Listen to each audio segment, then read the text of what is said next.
ఇలాంటి పరిస్థితి ఏ రోజు రాలేదు, ఏ నిమిషం కూడా నేను ఇక్కడ ఆగలేదు.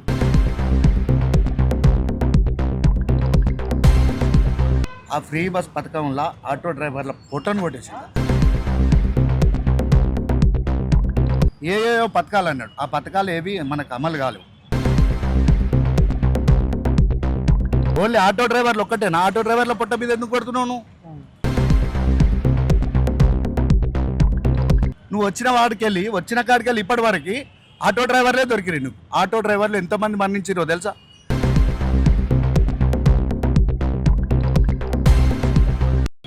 రేవంత్ రెడ్డి గారు డీజిల్ ఆటోల్ని ఔటర్ రింగ్ రోడ్ అవతలకి తీసుకెళ్ళమంటున్నారు. దీనిపైన మీరేమనుకుంటున్నారు? దీనిపైన నేనేమనుకుంటున్నా అంటే, ఈ ఆటోలు అన్నది నాది ఒక్కడి సమస్య కాదు. ప్రతి ఒక్క ఆటో డ్రైవర్, ప్రతి ఒక్క ఆటో కుటుంబాలు ఎంతమంది ఉన్నారో ఈ హైదరాబాద్లో బతికే వాళ్ళు ఆటో డ్రైవర్లు 1,80,000 ఆటోలు ఈ హైదరాబాద్లో తిరుగుతున్నాయన్న. ఈ ఆటోలన్నీ తీసుకెళ్ళి ఔటర్ రింగ్ రోడ్ అవతల బతకమంటే ఒకడు కర్ణాటక, మహారాష్ట్ర, తమిళనాడు, యూపీ, ఉత్తరప్రదేశ్ ఏ దేశాలకు వెళ్ళి వచ్చి ఇక్కడ బతుకుతున్నామన్నా. ఇప్పుడు ఈ రేవంత్ రెడ్డి గారి ప్రభుత్వం వచ్చేసి ఆటోలు తీసుకుపోయి ఔటర్ రింగ్ రోడ్ అవతల నడుపుకోమంటే మేము ఎలా జీవించేది? ఒక్క పూట నడిపితే ఇంట్లో గాసం వెళ్తుంది అన్న. మాకు ఇవాళ ఆటో నడిపితే తెల్లారి ఫుడ్ ఉండని పరిస్థితులు ఉన్నాయి అన్న. ఒక్కొక్క నిరుపేద కుటుంబాలు, ఎన్నో కుటుంబాలు ఉన్నాయన్న రోడ్డు పైన. అంటే నేను ఒక్కనాను కాదు, ఈ సిటీలో తిరిగే వాళ్ళంతా ఇప్పటికీ ఈ హైదరాబాద్లో ఇలాంటి పరిస్థితి ఏ రోజు రాలేదు, ఏ నిమిషం కూడా నేను ఇక్కడ ఆగలేదు. ఒక్కొక్క గంట, 2 గంటలు, 3 గంటలు ఏమంట ఫ్రీ బస్ పథకం పెట్టిండో ఆ ఫ్రీ బస్ పథకంలో ఆటో డ్రైవర్ల పొట్టను కొట్టేసిండు. మళ్ళీ ఇంకొకటి ఏయో పథకాలు అన్నాడు, ఆ పథకాలు ఏవి మనకు అమలు కాలేవు.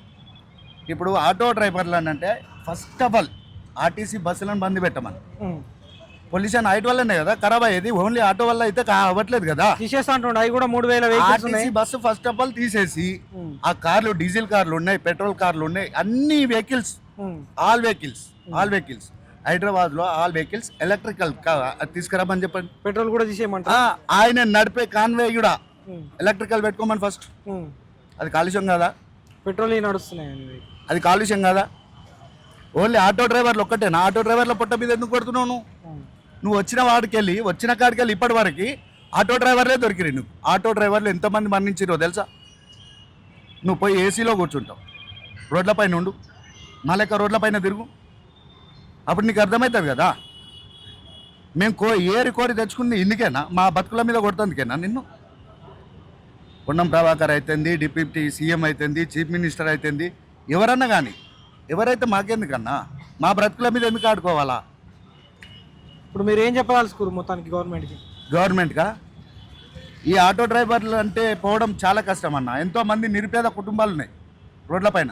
1 గంట సేపు కూర్చుంటే 100 రూపాయలు రావడం కూడా కష్టమే. ఫస్ట్ ఫ్రీ బస్ పథకం తీసేయమను. ఎందుకు? అది నీకు ఉపయోగపడుతుందా? నాకు ఉపయోగపడుతుందా? మన మీదనే కదా ఆదాయం మొత్తం తీసుకునేది, అవునా కదా? గవర్నమెంట్ లాస్ ఫ్రీ బస్ అయినా ఎక్కడ లాభం వస్తుంది? గవర్నమెంట్కి ఎట్లా లాస్ వస్తుందన్న? అది మనం చేసినదే కదా, మనం చేస్తున్నదే. ఇప్పుడు ఆటోలోకి వేసిండు ఫ్రీ బస్ అని, మన మీద దొబ్బేస్తున్నాడు. ట్యాక్స్ రూపంలో తీసుకుంటాడు. ట్యాక్స్ రూపం ఏదో ఒక రూపంలో అయితే తీసేసుకుంటుండు కదా, అది మనం అడగలేదు కదా. మనకే లాస్. సరే కళ్యాణ లక్ష్మి అన్నాడు, కళ్యాణ లక్ష్మి ఇచ్చిండన్న ఎవరికన్నా? తులం బంగారం అన్నాడు, ఇచ్చిండా? ఇవ్వలేదు. రైతు బంధు పథకం తీసేసిండు, రైతు బంధే లేదు, దాన్ని ఊసే లేదు. ఊర్లలో కాలువలలో నీళ్ళు పారుతుండే, ఆ నీళ్ళే లేవు. ఇప్పుడు పొలాలన్నీ ఎండిపోతున్నాయి, బోర్లు ఎండిపోయినాయి. ఎంతోమంది రైతులు కూడా మళ్ళీ ఆనాటి రోజులు తెస్తా అన్నాడు. ఆయన రాకముందుకే మంచిగా చెప్పిండు, మన ప్రజలకే అర్థం కాలే, పిచ్చోళ్ళమై చేసినాం అంతే. ఆనాటి రోజులు మళ్ళీ తెస్తా, ఇందిరమ్మ రాజ్యం తెస్తా అన్నాడు, తెచ్చిండు. మనమే పిచ్చోళ్ళం మీద, అవునా కదా?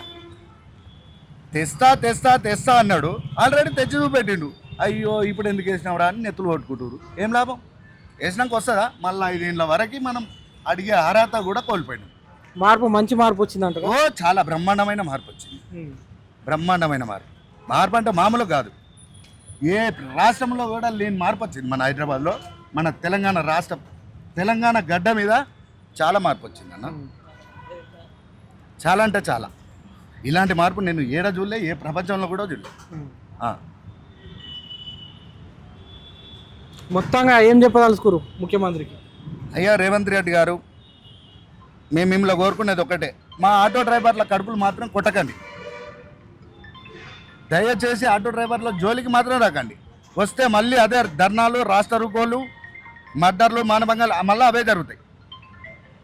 అవి తప్ప ఇంకా వేరే ఆలోచన అయితే మాకు లేదు. మేము పోము. మీరు ఎంత కొట్టినా మేము ఇక్కడే ఉంటాం. కాకపోతే 7 గంటల ఆడికి అసెంబ్లీనైనా ముట్టడిస్తాం. అసెంబ్లీని ముట్టడిస్తాం. మేము ఒక్కరమే కాదు, Hyderabad city, whole city, Telangana రాష్ట్రం మొత్తం, హైదరాబాద్లో అసెంబ్లీని ముట్టడిస్తాం అంతే. మా ఆటోల జోలికి వస్తే మాత్రం ఊరుకునేదే లేదు.